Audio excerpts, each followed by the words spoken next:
I never believed I could lose my job until it happened to me. I have been doing everything right, ensuring that I did my job to the best of my knowledge, while avoiding costly mistakes, as in the quality of work I produced. The last time this happened was years back, and I learned a very great lesson from that situation. So, happening again, I was prepared this time around. I wouldn't say I was fully prepared because no one can actually say they're 100% prepared for everything that life could actually throw at them. But I would say I was sort of somewhat prepared. Just looking back, thinking about all the late nights when I was working from home, when I have to bring back work, turning off my location or visibility and putting it in such a way that my colleagues wouldn't know that I'm still working, trying to beat deadlines, studying tirelessly because going to jail is not an option. Being a designer is one of the most riskiest jobs one can actually engage in because your signature, the things you put down, which obviously would get built someday, and so many of them have been built. Actually, much as it gives us joy to see our designs come into reality, it also comes with its own risks, amongst which are the risk of going to jail if anything happens, if there is a wrong design, and maybe through the processes of signing off the project, no one sees or notices that. It is your responsibility to ensuring that whatever project, whatever job that you are involved in gets reviewed and approved, and all T's and all I's are crossed and dotted.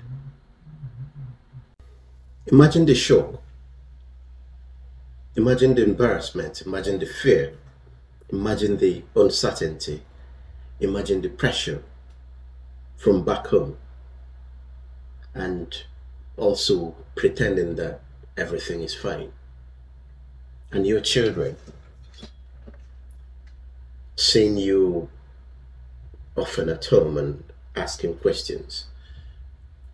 Daddy, are you no longer going to work? And you just there pretending that everything is fine because they don't understand. They're not, their brains are not really built in such a way that they can actually handle this sort of situation. Well, of course, well, daddy is no longer going to work, but of course, at least we're still eating, we still have roofs under, over our heads. When we want chocolates, we can actually get chocolate, or whatever thing we want to get, we can actually get it. So that is where it becomes a bit tricky. Coming back to the realities of the redundancy and the processes that comes with it, several things we actually ran through.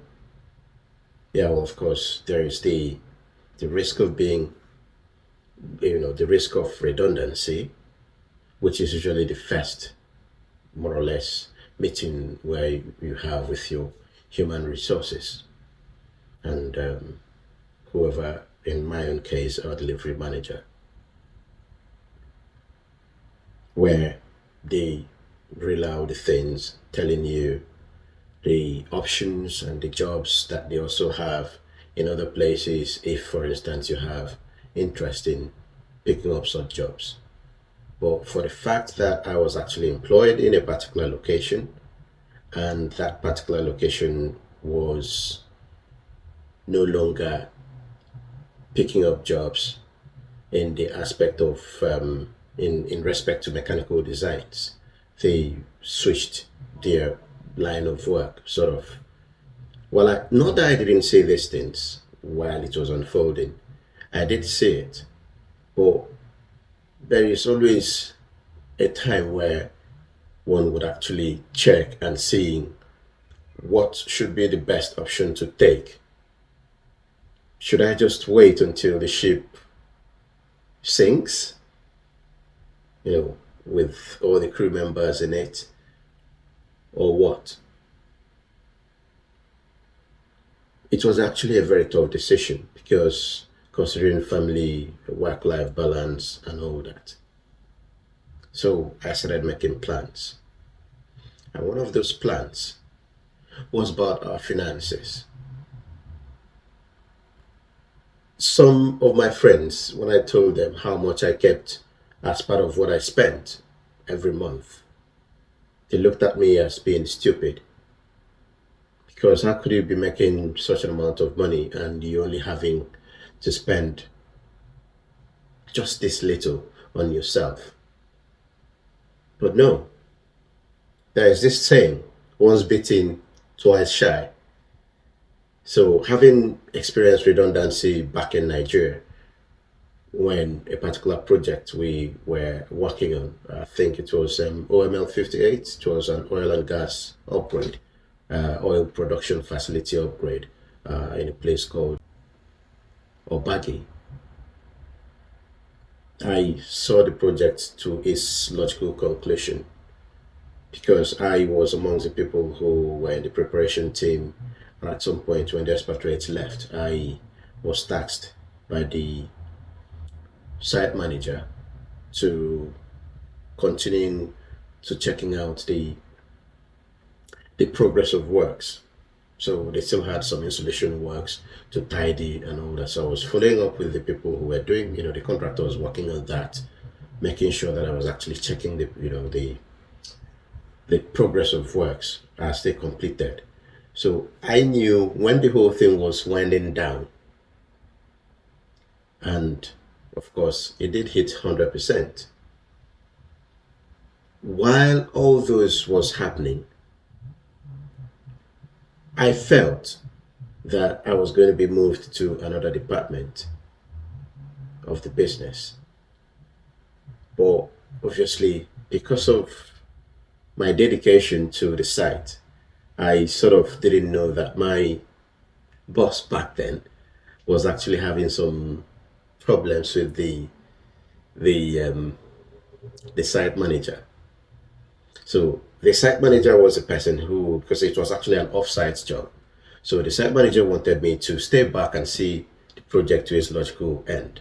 However, my direct boss, who loaned me to that project, needed me to return for another assignment when that other one, the one I was currently working on, hadn't finished. So I felt that the logical thing to do was to see, being that it's the same company, that logical thing to do would be to stay back, see that this job comes to, follow up with the contractors and ensuring that everything was actually done right before leaving. And of course, that was what I did. However, I did report to my boss, and I didn't know that he didn't really receive that very well. So it was more like, oh, I'm calling you to come back and join my team to delivering this other project offshores, but you didn't want to come. But that wasn't this situation. Have you ever had this saying, when two elephants are fighting, the grass suffers? In that case, in that situation, I was actually that grass. I didn't know what to do, how to handle the situation, but of course, I had to I had to leave the company because my new boss wouldn't take me simply because he felt I disobeyed him, which to me I felt what I was doing was the right thing, being that it's the same company as I earlier said. But that happened, but I had to still move on. But it taught me a very great lesson because I was not really prepared for being redundant at that time.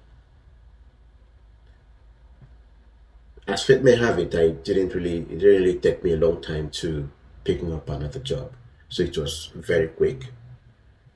Reached out to few contacts, and because the savings, I think as at then I was building one of my houses. So all the resources, I've actually also just finished my master's degree. So all those took a lot of funds. So, like I said,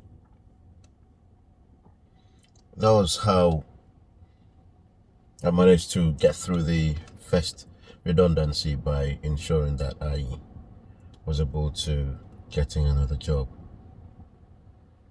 It wasn't really an easy process, I must tell you. So remember, I'm not here seeking pity from anyone. However, there are key things that I would like to mention. There are actually 4 key lessons that I actually want to teach us here, which were part of the things that actually helped me wither through the whole situation. The first one is actually about savings. Most of us in the Western world, because of how effective the credit system works, tend to live beyond our means. Everything is on credit. There is an iPhone 15 today, you go for iPhone 15. 1 year down the line, that one goes off. There is a 16, it keeps going every new year. And do you know one thing? These phone contractors always come with this very juicy thingy. Every year they will say, oh, well, you have an option to switch to a newer version of whatever phone you are currently using. You might actually look at it.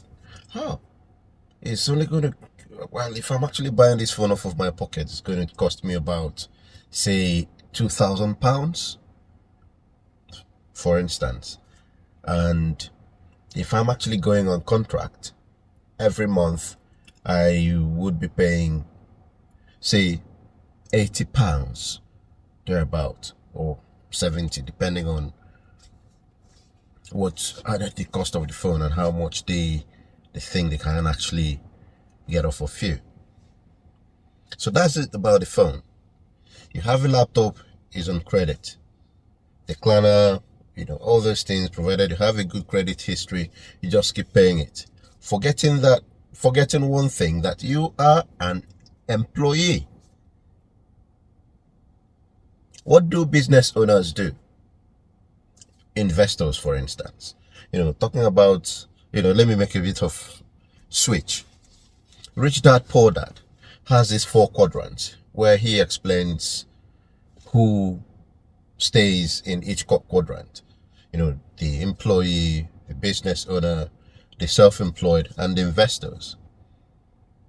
So most of us fall under that equation of employee, or the quadrant of employees. And because everything we do is more or less a fanciful thing, we've spent our time in the university, graduated with very flying colors, and have fanciful jobs. Some companies where we work would not even want to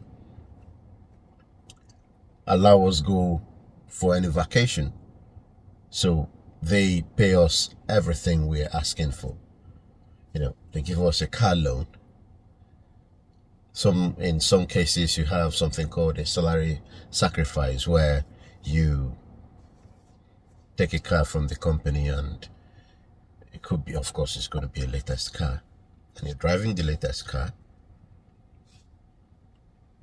Part of the money is being deducted from your salary even before the taxes goes in and all that. Yes, much as that might actually, I'm not saying if you're doing that is actually a bad thing, but the key point I'm trying to put here is, we live most of our lives in the Western world, which I wouldn't call a trap, because no one coerces you to picking up anything. No one uses something onto your head and say, hey, if you don't take this. This is going to happen. So it's our choice. So what we do in life all determines how far we can actually go. We could say we're in our 20s. We still have several years to go before we hit our 40s or 50s or 60s. Some of us, you could look at your pension when you for instance, in the United Kingdom, there is this app with which you could use in checking to seeing when you'll be retiring. And you could look at it, still a long time to come. Maybe when I'm getting closer to that time, I'll take my savings life a bit more seriously. Hello? Ever wondered, ever sat down to check in the people who are in pension as of today, how much that pension is with respect to their lifestyle? One of my bosses called me the other day. Well, we're having a conversation, and he told me that he had a surgery and he had to pay out of his pocket for that surgery. And that surgery cost him about £18,000. £18,000 is not money you can just dip hands at the back of your pocket and pay for a medical service. That's a lot of money. But he has to do it. And one thing I like about him is his ability to, he's a radical investor, if I should put it that way. It doesn't matter the country. He's actually a very radical investor. So it was easier for him to do that because he had actually structured his life. He planned so well about what he's doing. And even though he's in his late or mid 70s, he's still taking good care of himself. So so coming back to the savings that I was talking about, he wasn't only just saving, he made sure that he invested. So remember the rich dad, poor dad, the 4 quadrants. Yes, even though he's an employee or consulting at this stage and age, because he's aged, I should say, he also did not forget to making sure that he invested the money, because no one can tell when problems will come knocking. So coming back to the credit system, we spend most of our time, most of our monies getting the fanciful things. You get, in my other video, you can actually go and watch it. So looking at, do we have a spreadsheet that explains our life, our expense life? For some, it is very difficult for them to look at their expense life on a spreadsheet because it tells so much about yourself, especially when you do it consistently. So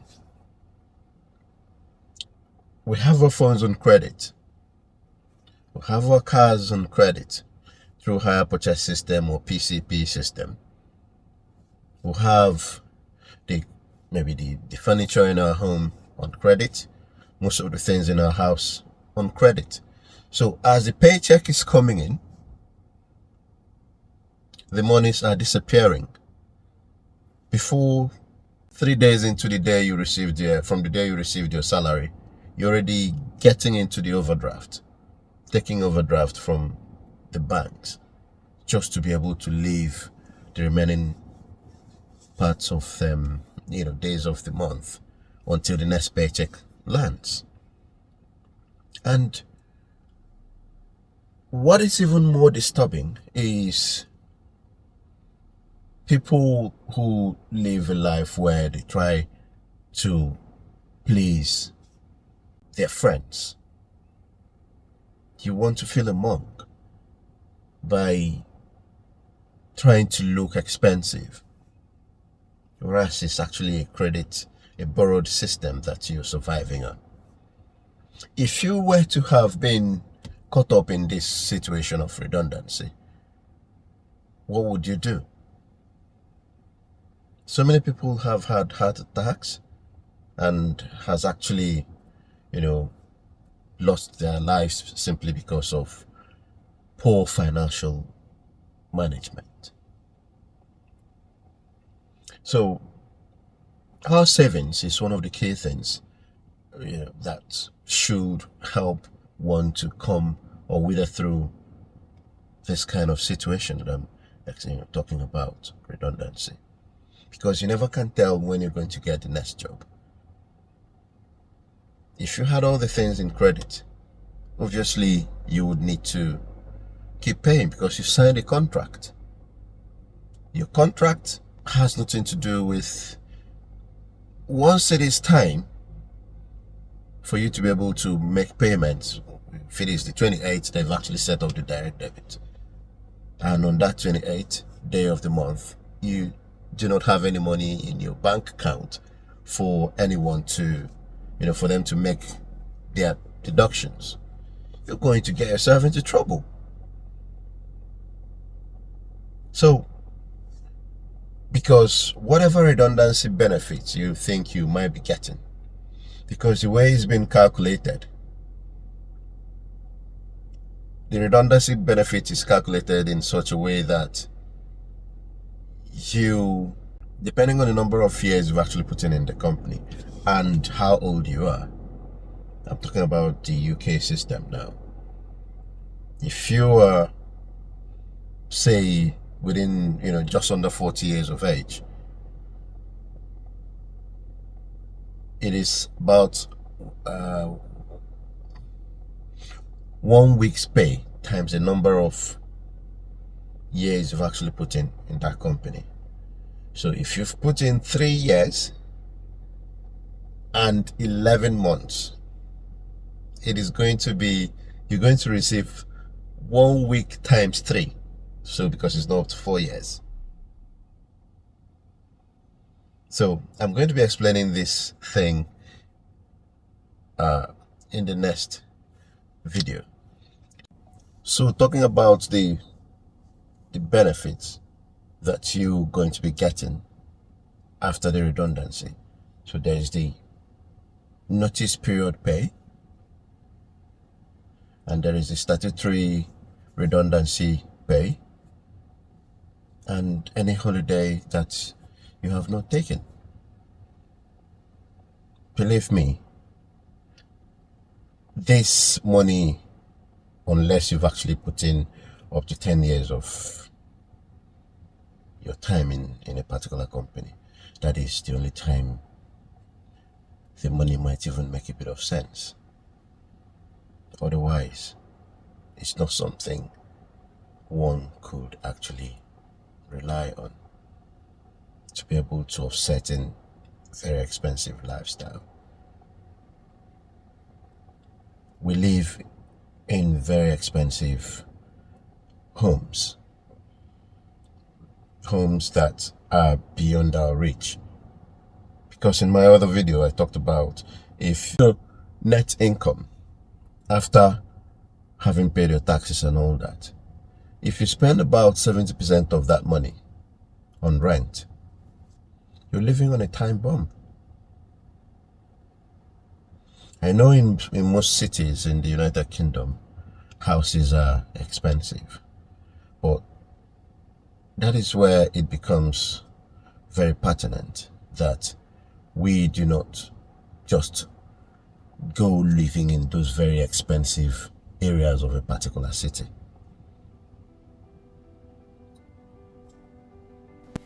Being an employee is a good thing, because having spent time in the university or having learned apprenticeship or gone through apprenticeship rather, and having started working,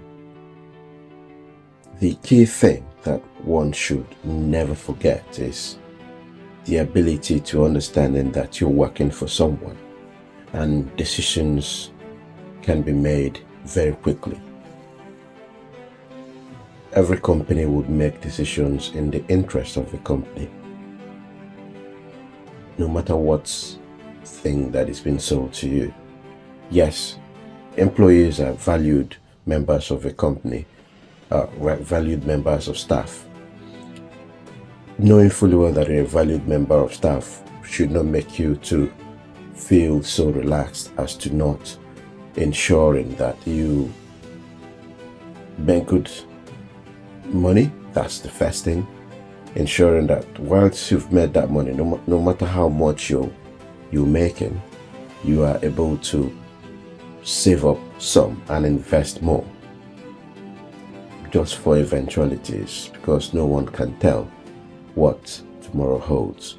You can only be guaranteed of the paycheck that you receive today. Let me know your thoughts in the comment section. Don't forget to like, share, comment, and subscribe. Let this conversation have a wider reach. I love you all. Until I see you on the next one. Martins.